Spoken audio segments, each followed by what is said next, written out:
Hello students, सभी का स्वागत है।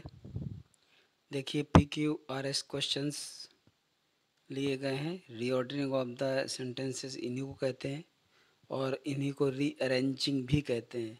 ठीक है, तो यही हैं जो आते हैं, लेकिन उसमें थोड़ा बड़े भी हो सकते हैं, लेकिन यहाँ पर थोड़ा सा आराम से मैंने लिया है ताकि समझ में आ जाते हैं, आसानी से तो किए जा सकते हैं और इनके करने का एक तरीका भी है। तो चलिए स्टार्ट करते हैं। ये एसएसबी के लिए, एनडीए के लिए, एसएससी और जैसे सीयूईटी जो परीक्षा होती है, जैसे आप ये देखोगी सेंट्रल यूनिवर्सिटी एंट्रेंस टेस्ट होता जो है ना, तो उसके लिए भी ये पैराग्राफ आवश्यक है। तो देखिए कैसे सॉल्व करते हैं। यहाँ पर पहला क्वेश्चन है, S1 करके जो लिखा है, ठीक है, जो आप यहाँ देख रहे हो ये S1 एक ये है और ये S2 है। तो ये फिक्स है, जितना ब्लैक कलर में S1 और X6 है, बीच में ये 1 के बाद 2 3 4 5 है ना, ये करके दिया हुआ है। ये 4 और 5 है और ये 6 है। तो ये S1 और S6 में कुछ नहीं करना, वो ऐसा ही रहेगा। ठीक, तो हमें देखना है केवल PQRS में इनका बैलेंस बनाना, लेकिन S1 और S6 का एक सपोर्ट रहेगा। लिखा हुआ है his wrist watch had gone out of order. उसकी जो रिस्ट वॉच थी वो काम करना बंद कर चुकी थी। अब इसमें हमें कौन सा लेना है? तो पहला लिखा हुआ he took it to a watch repair. फिर लिखा he gave an idea of the likely cost of the replacement based on the examination of the watch. फिर दिया हुआ he found that some parts needed replacement. फिर लिखा हुआ the repairer opened the outer case and checked the parts. तो हमारा पहले ही यही पी वाला आएगा। एक्चुअली जब उसकी ख़राब हो गई थी तो वो पहले रिपेयरर के पास ले जाएगा, मैकेनिक के पास। तो he took it to a watch repairer. जब उसके पास लिया तो फिर यहाँ पर ये आएगा, रिपेयरर ने क्या किया, आउटर केस उसका खोला और पार्ट्स को चेक किया। तो the repairer opened the outer case and check the parts, ये हो गया। फिर इसके बाद जब उसने खोला तो क्या हुआ, आर नंबर लिया जाएगा, क्योंकि इसमें लिखा ही found that some parts needed replacement. उसने ये पाया कि कुछ जो पार्ट्स थे उसके घड़ी के, उन्हें जो है बदलने की ज़रूरत थी। फिर लास्ट में क्या होगा, अब देखो इसका एक ये तरीका होता है, क्योंकि हमने पहले पी देखा, फिर एस देखा, फिर आर देखा। तो अगर पी एस आर, अगर हमारा पी एस आर करके मिल रहा है, जैसे देखिए ऑप्शन 1 2 3 4 दिया हुआ है, तो अब यहाँ पर क्या है कि अगर हमारा P इसमें S नहीं मिल रहा, वन वाले में P के बाद S नहीं मिल रहा, इसको कैंसिल मान लीजिए। यहाँ P से स्टार्ट ही नहीं है, इसलिए इसको भी कैंसिल मान लीजिए। इसको भी स्टार्ट नहीं है, क्योंकि वहाँ इतना वक्त नहीं होता कि उसको पैराग्राफ बनाओ और इसके बाद उसको मैनेज करो। हमें तो अपना विकल्प चुन लेना है केवल। तो P मिल रहा है, S मिल रहा है, बस ज़्यादा ना पढ़िए किसी को, बस ज़्यादा वहाँ पर देखने की ज़रूरत नहीं कि आर में और क्यू में लिखा क्या है या 6 नंबर पे क्या लिखा, हमें कुछ नहीं, हमें तो ऑप्शन सेलेक्ट कर देना है, तीसरा ऑप्शन फिल किया और हो गया। ये तरीका होता है इसमें सारे पढ़ने के बाद। हाँ ये है कि अगर मैचिंग नहीं बन रही है और हमको पता नहीं चल रहा, तो फिर हमें सारे देखने पड़ते हैं। फर्स्ट टाइम तो सारे देखने ही पड़ेंगे। अगर कंफर्म हो जाता है कि एक दो हमें पहले सही मिल जाते हैं, तो फिर उसमें क्या करना पड़ता है कि फिर हमें बाकी नहीं देखने पड़ते, फिर बाकी ऑप्शन सपोर्ट कर जाता है कि अगर पी एस है, पी एस दो हमें पक्का कंफर्म है, तो फिर पी एस और किसी में नहीं मिल रहा, फिर आपको तीसरा सेलेक्ट कर लेना। ये तरीका अपनाया जाता है। तो चलिए इसका तीसरा सही है और इसके बाद आगे चलते हैं।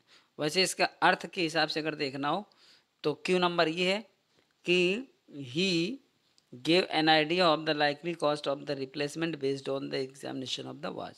अर्थात जो उसने घड़ी की जांच की उसके आधार पर जो रिप्लेसमेंट वो करेगा, ठीक, उसकी कीमत के बारे में उसको एक आइडिया दिया कि इतने रुपए पड़ेंगे। फिर क्या किया, ही एस्टिमेट अपीयर्ड रीजनेबल। जो उसने हिसाब बताया वो उसको काफ़ी तार्किक लगा, यानी ठीक लगा, तर्कसंगत लगा। बस यहाँ से बात खत्म हो जाती है। फिलहाल ये तीसरा वाला सिलेक्ट करना और सही है। फिर सेकंड नंबर है, सेकंड नंबर में दिया हुआ है nowadays soap is going almost out of use as a washing agent. Agent लिखा हुआ है यहाँ पे। तो आजकल क्या है, जो साबुन है वह लगभग जो एक धोने सफाई करने वाले के एजेंट की तरह जो उसका प्रयोग जो है अब खत्म हो रहा है लगभग साबुन का। तो इसका देखिए, अब आगे देखेंगे हमें द प्रोड्यूस्ड लेदर, यहाँ दे होगा, they produce lather due to the presence of calcium salts in water, its place has been occupied by a new range of chemicals called detergents, so they are called soapless soap. Detergents are not soap because they are not sodium or potassium derivatives of fatty acids as normal soap is. और last में ये दिया हुआ, हमें देखना है कि आएगा इसमें कैसे क्या किया जाएगा। तो हमें देखना है कि जैसा कि वो कह रहा है कि धोने वाले एजेंट की तरह, सफाई करने वाले एजेंट की तरह जो इसका प्रयोग होता है उससे लगभग ये क्या हो रहा है, बाहर हो रहा है साबुन जो यहाँ पर दिखा दिया है। काफ़ी हद तक लोग क्या यूज़ करते हैं वो तो बाद में पता चल जाएगा। तो अब यहाँ पर हमें क्या लेना है पहले कि हुआ क्या है।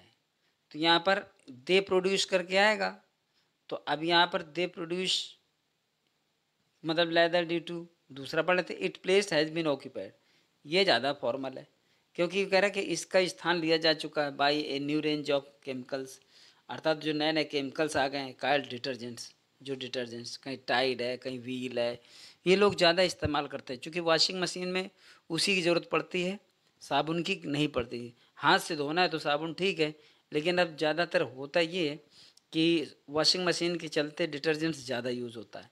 तो इसलिए हमें करना क्या है कि फर्स्ट वाले के बाद S1 के बाद हमको क्यू सेलेक्ट करना है, ठीक है। अब देखिए क्यू किस में आ रहा है, अब ये इसमें क्यू नहीं आ रहा है और इसमें क्यू नहीं आ रहा है, दो तो कन्फर्म हो गए। अब जिसमें S सेट हो जाएगा या P सेट हो जाएगा तो बस हमें फिर आगे पढ़ने की ज़रूरत नहीं है। अब इसके बाद क्या किया जाएगा यहाँ पे कि यहाँ पर यही है कि डिटर्जेंट्स ने अपनी जगह बना ली है, जो विभिन्न प्रकार के केमिकल आते हैं जिन्हें डिटर्जेंट कहा जाता है, वो साबुन का जगह ले चुके हैं। अब ये क्या करते हैं, दे प्रोड्यूस लेदर, लेदर माने होता है झाग, due to the presence of calcium salts in water, अर्थात जो वाटर में जो कैल्शियम साल्ट्स होते हैं उनकी उपस्थिति के कारण ये जो डिटर्जेंट्स होते हैं ये झाग उत्पन्न करते हैं। अच्छा, कपड़े धोने में यही ज़्यादा रोल भूमिका इसकी ज़्यादा ज़रूरत होती है।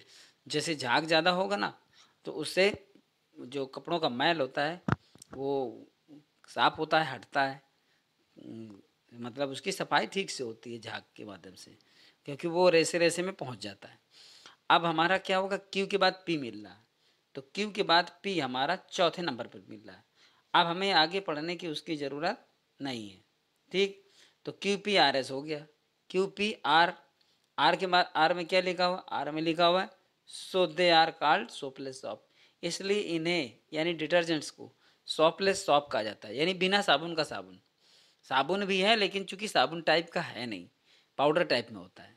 ऐसे में आगे detergents are not soap, detergent soap नहीं होते because they are not sodium or potassium derivatives of fatty acids, क्योंकि ये मतलब जो साबुन नहीं है क्योंकि दे आर नॉट सोडियम, क्योंकि ये सोडियम नहीं है या फिर पोटेशियम की यौगिक नहीं है जैसे फैटी एसिड के होते हैं, एज नॉर्मल सोप इज, जैसा कि नॉर्मल साबुन होता है ऐसा नहीं है।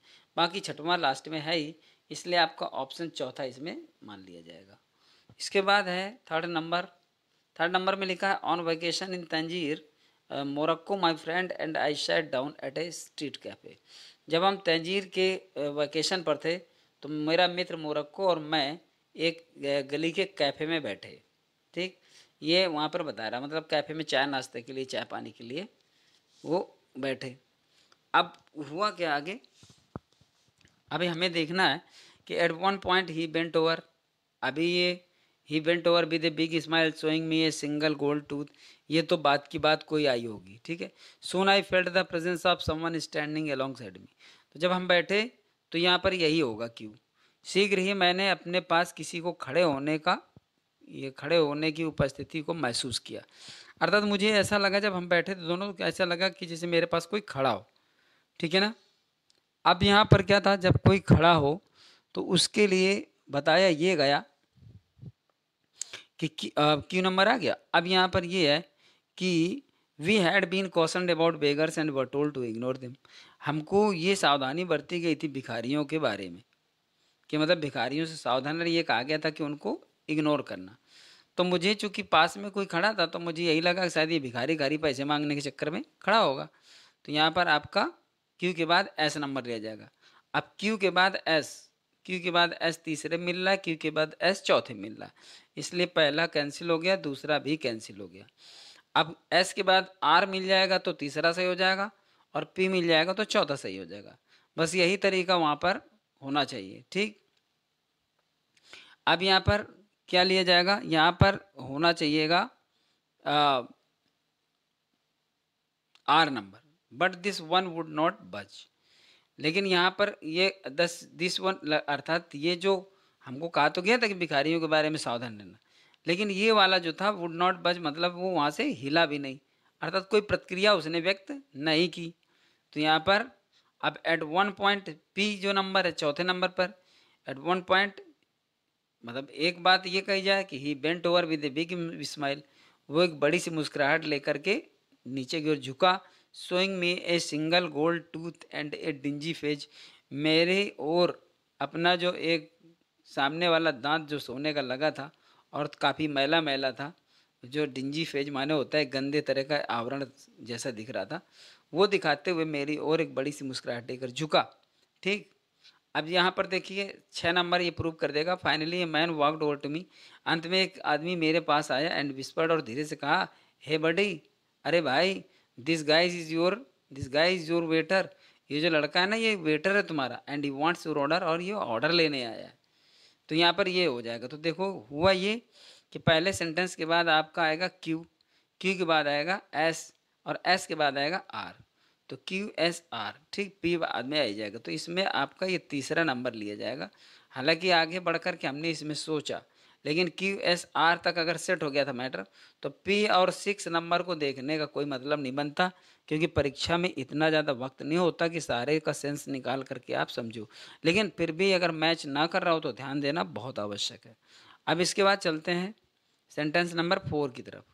The heart of the pump of life, जो हार्ट होता है वो जीवन का पंप होता है, अर्थात वो हार्ट को ही नहीं मतलब केवल अपना खुद पंप नहीं करता, वो लाइफ को भी पंपिंग करता है, अर्थात लाइफ को भी एक्टिवेट रखता है, जीवन चलता रहता है, हार्ट चलता रहता है मतलब लाइफ चलती रहती है। इसके बाद आप एस नंबर पर आइए जरा, कह रहा है if the heart stops we die in about 5 minutes, अगर हृदय रुक जाए तो हम 5 मिनट के भीतर खत्म हो जाएंगे।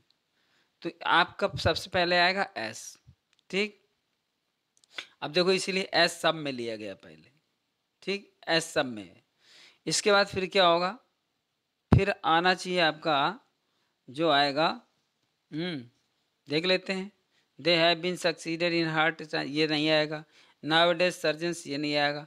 अब तो फिर आर आ जाएगा। अ फ्यू ईयर्स एगो, कुछ साल पहले, it was impossible to operate on a patient, ठीक, whose heart was not working properly, एक ऐसे मरीज को ऑपरेट करना असंभव था जिसका हार्ट ठीक ढंग से काम ना कर रहा हो।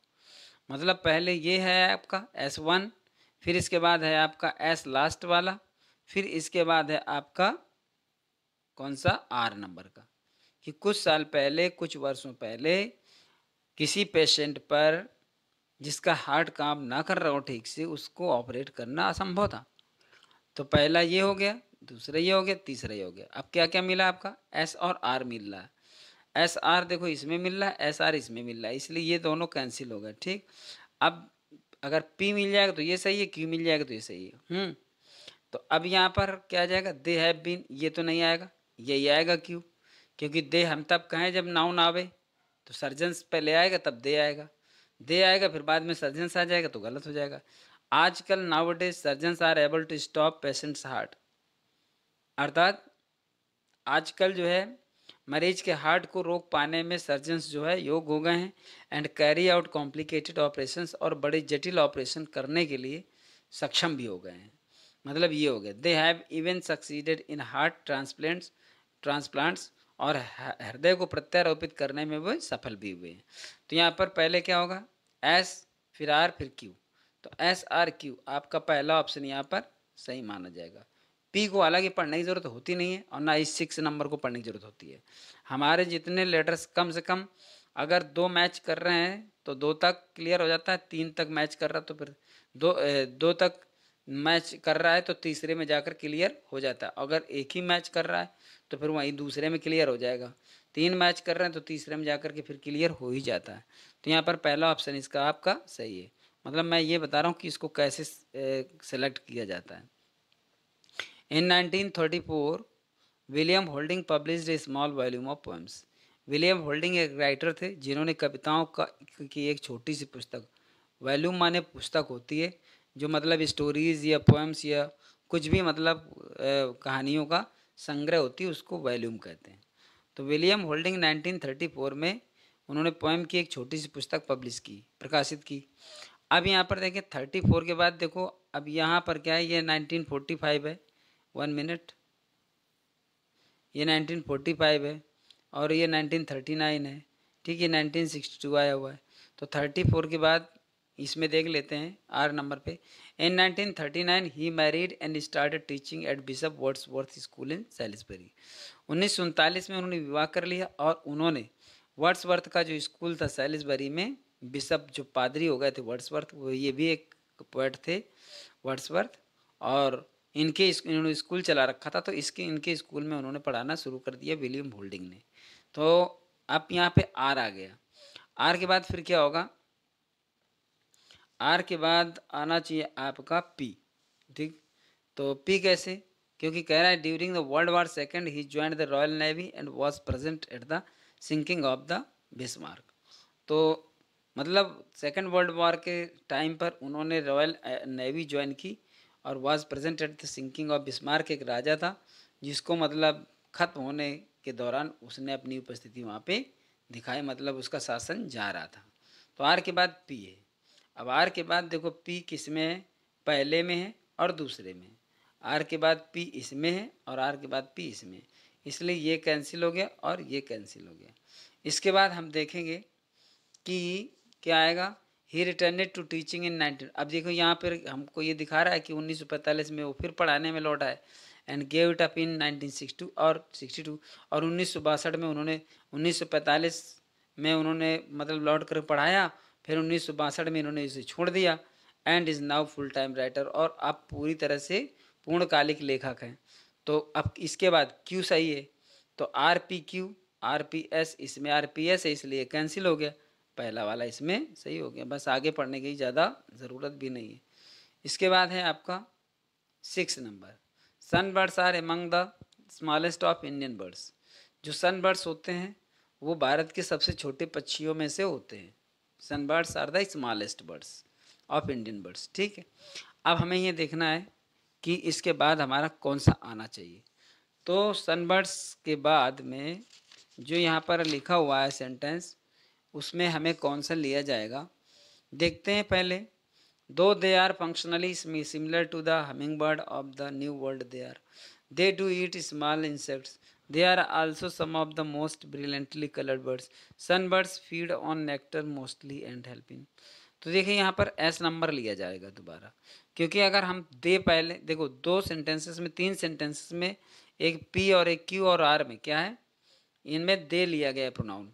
तो प्रोनाउंस पहले नाउन होना चाहिए, इसमें नाउन आ गया, अब इसमें नाउन फिर आ रहा है, तो इसी को लेना चाहिए।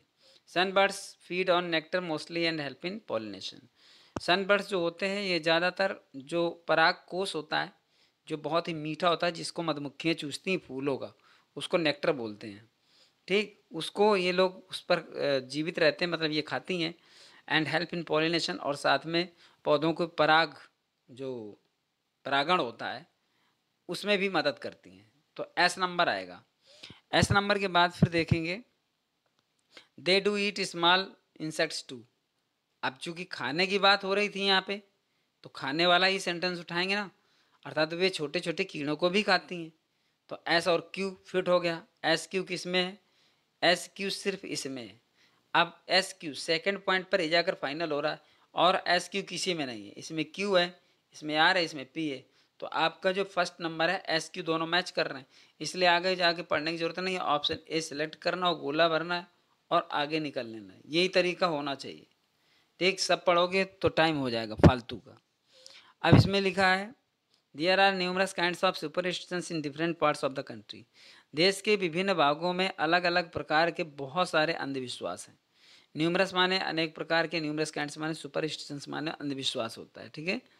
तो यहाँ पर इसकी बात अंधविश्वासों की बात की गई, ठीक है। अब हम यहाँ पर कौन सा सेंटेंस उठाएं, चूँकि सुपरस्टिशंस फिर लिखा हुआ है यहाँ पर, ठीक। अब superstitions usually have their origin in fear and ignorance, most of them have bearing on luck.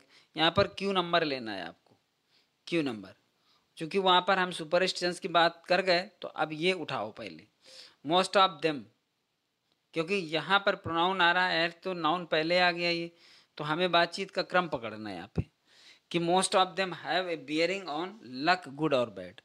उनमें से क्या बात लेकर चलते हैं, कुछ ज़्यादातर जो अंधविश्वास होते हैं उनमें भाग अच्छा या बुरा को मानकर चला जाता है, लोग मानते हैं ऐसा। अंधविश्वास मतलब ये कि भाग ऐसा हो जाएगा, भाग वैसा हो जाएगा, या भाग ऐसा है या भाग वैसा है, ये अंधविश्वास की बात होती है। ऐसा करके मतलब लेकर लोग चलते हैं। फिर इसके बाद आप एस नंबर लीजिए। Nobody remembers now how a superstition first started in remote ages। किसी को नहीं पता कि बहुत युगों पहले, अर्थात काफ़ी जमाने से, शताब्दियों से, मतलब ये अंधविश्वास किस प्रकार से प्रारंभ हुआ किसी को याद नहीं है। मतलब अंधविश्वास कोई याद नहीं रख पाता है कि how a superstition first started, कि अंधविश्वास सबसे पहली बार कब स्टार्ट हुए इन रिमोट एजेस माने पूर्व के युगों में, कहाँ से मतलब शुरू हो गया। तो आपको क्यू लेना है, एस लेना है।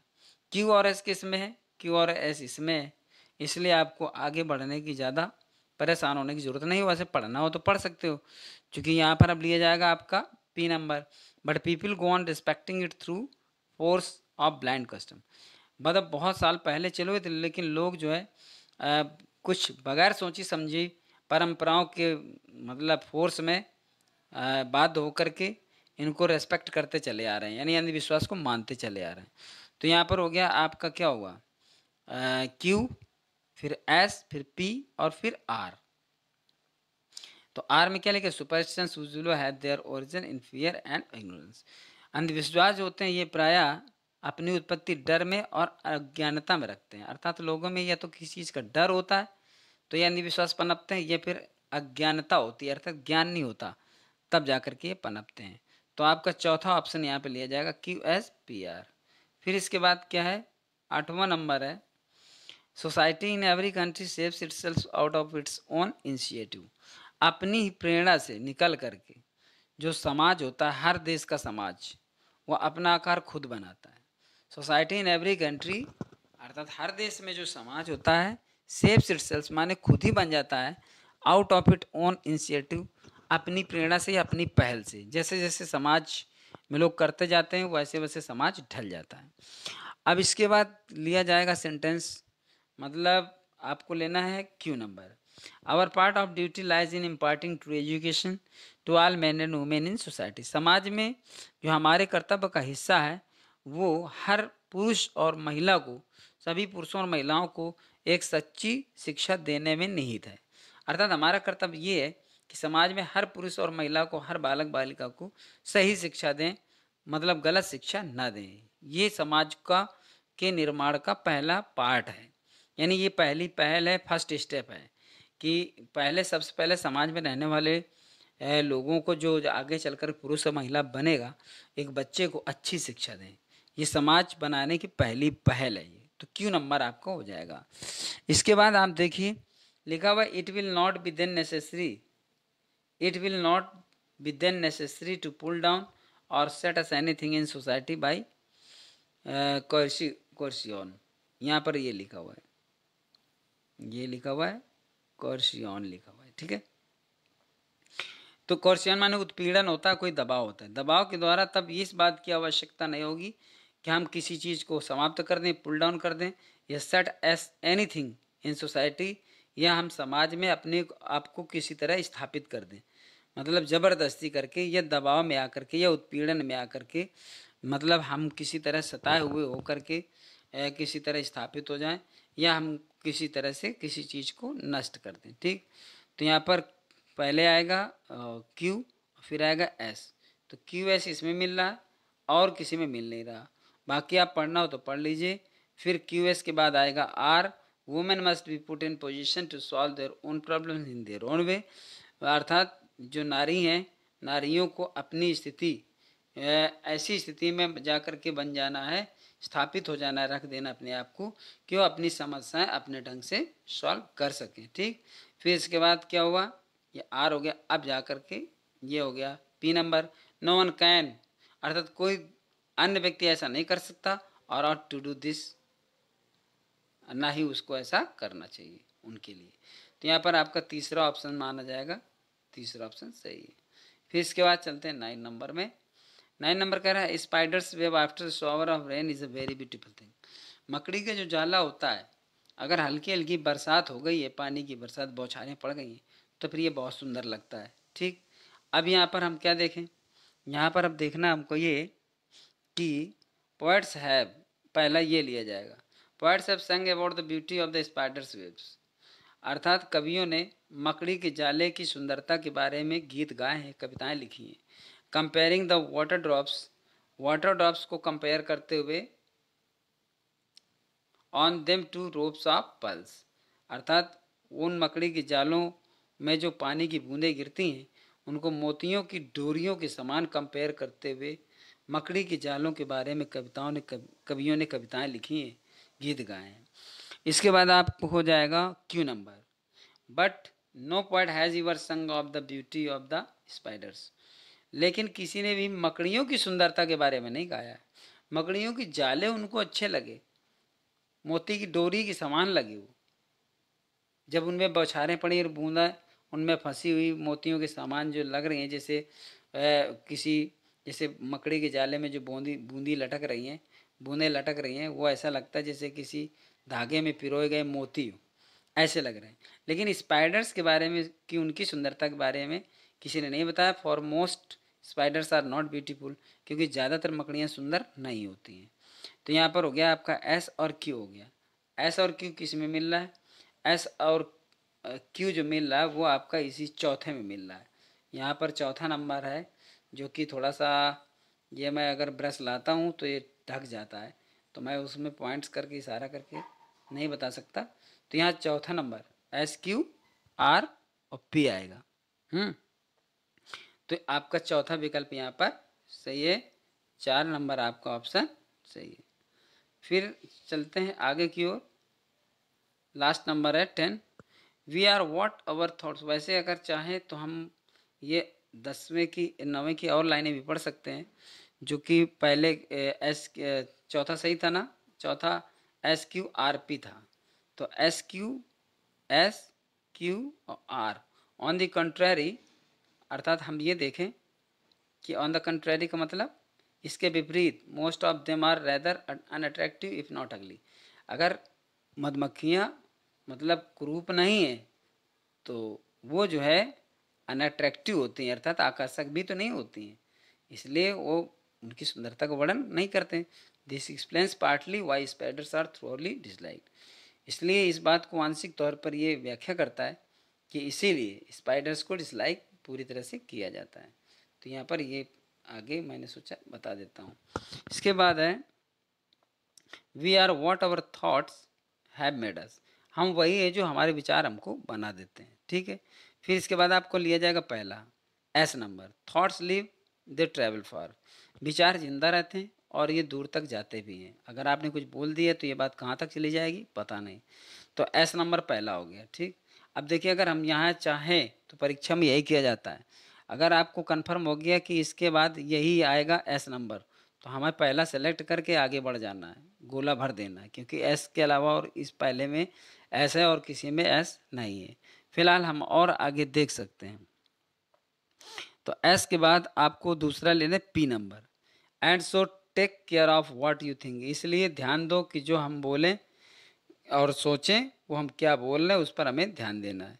फिर पी नंबर के बाद आप लीजिए R, every work we do, जो काम हम करते हैं, every thought that we think, हर वो विचार जो हम सोचते हैं, leaves an impression on the mind system, हमारे मस्तिष्क में एक इम्प्रेशन छोड़ जाता है।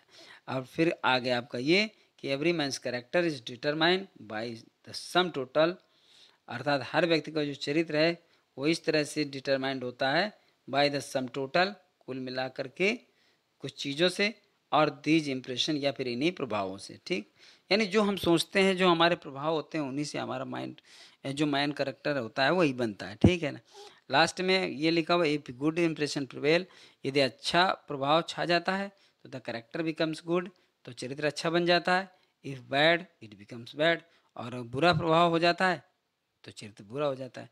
इसलिए यहाँ पर आपका एस पी आर क्यू का मतलब हो गया आपका पहला नंबर आपका पूरी तरह सही है। तो यहाँ पर आपके ये 10 पॉइंट्स हो गए। बाकी ये मेरी अपील है, ठीक, आपको देखने के लिए, लाइक करने के लिए और शेयर करने के लिए, वीडियो शेयर करने के लिए और वीडियो लाइक करने के लिए बहुत बहुत धन्यवाद।